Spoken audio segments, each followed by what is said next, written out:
Hello friends, સ્વાગત છે તમારું અર્ચના કિચનમાં.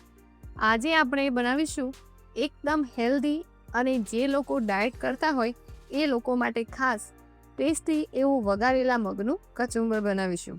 એકદમ ટેસ્ટી અને ચટપટું એવું આ કચુંબર ફક્ત 10 જ મિનિટમાં તૈયાર થઈ જાય છે. અને રોજ તમે આ કચુંબર બનાવીને ખાશો તો સ્વાસ્થ્યને લગતા અનેક ફાયદા પણ તમને થશે. તો ચાલો ફટાફટ રેસીપીની શરૂઆત કરીએ.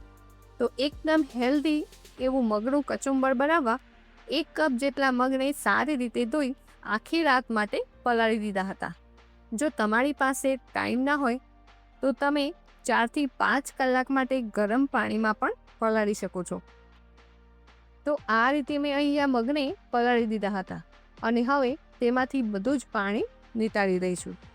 અને હવે કુકર લઈ લઈશું અને એમાં 2 થી 3 ટેબલ સ્પૂન જેટલું ઘી ઉમેરી દઈશું. અહીં તમે ઘીની જગ્યાએ તેલનો પણ ઉપયોગ કરી શકો છો. ઘી સારી રીતે ગરમ થાય એટલે તેમાં અડધી ચમચી જેટલું જીરું ઉમેરી દઈશું. જીરાનો હલકો એવો કલર બદલાય એટલે આપણે તેમાં 2 નંગ કટ કરેલા લીલા મરચાં, 4 થી 5 મીઠા લીમડાના પાન અને 1 ઇંચ આદુના ટુકડાને આ રીતે ખમણીને લીધું છે. તેને એડ કરી દઈશું અને સારી રીતે મિક્સ કરી લઈશું. અહીંયા આદુ મરચાંને આ રીતે અડધી મિનિટ માટે સાતરી લઈશું.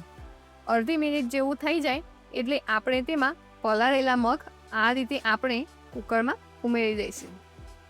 આ રેસીપીથી આપણે 4 થી 5 લોકોને સર્વ કરી શકીએ તેટલું કચુંબર બનીને તૈયાર થશે. હવે આપણે આમાં થોડા એવા મસાલા કરીશું, જેમાં અડધી ચમચી જેટલી હળદર ઉમેરીશું, સાથે તીખાશ પ્રમાણે લાલ મરચું પાવડર ઉમેરી દઈશું અને સાથે જ સ્વાદ પ્રમાણે મીઠું ઉમેરી દઈશું અને આ મસાલાને મગ સાથે સારી રીતે મિક્સ કરી લઈશું.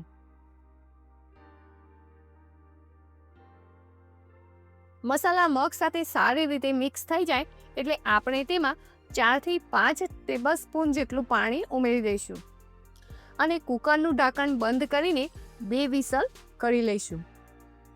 અહીં આપણે મગમાં 2 વિસલ થાય એટલું જ પાણી ઉમેરવાનું છે. તો અહીંયા 2 વિસલ થઈ ગઈ છે. તો તમે જોઈ શકો છો મગ સારી રીતે ચડી ગયા છે અને એકદમ છૂટા છૂટા અને કોળા થઈ ગયા છે. તો હવે તેને એક બાઉલમાં લઈ લઈશું. હવે સલાડ બનાવવા માટે મેં અહીંયા થોડી એવી ઝીણી સમારેલી કાકડી લીધી છે. એક મીડિયમ સાઇઝની ડુંગળીને ઝીણી એવી કટ કરીને લીધી છે.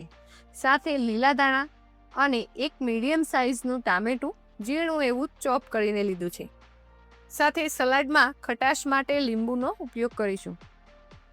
હવે આપણે આ બધી જ વસ્તુને બાઉલમાં એડ કરી દઈશું.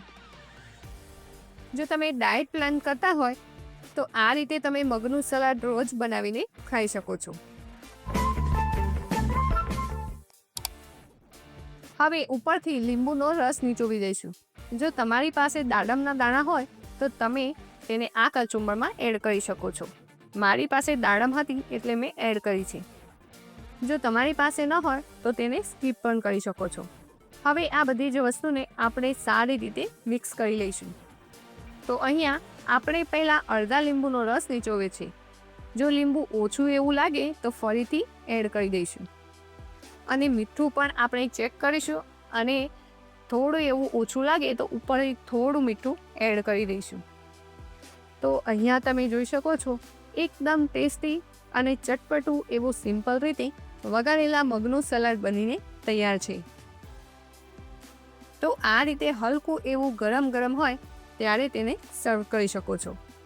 અને જો તમને ઠંડુ પસંદ હોય તો પણ ઠંડુ પણ સર્વ કરી શકો છો. તો મિત્રો, તમને મારી આજની રેસીપી કેવી લાગી કોમેન્ટ કરીને જરૂર કહેશો અને વિડીયો ગમી હોય તો લાઈક, શેર અને સબસ્ક્રાઈબ કરવાનું ના ભૂલતા.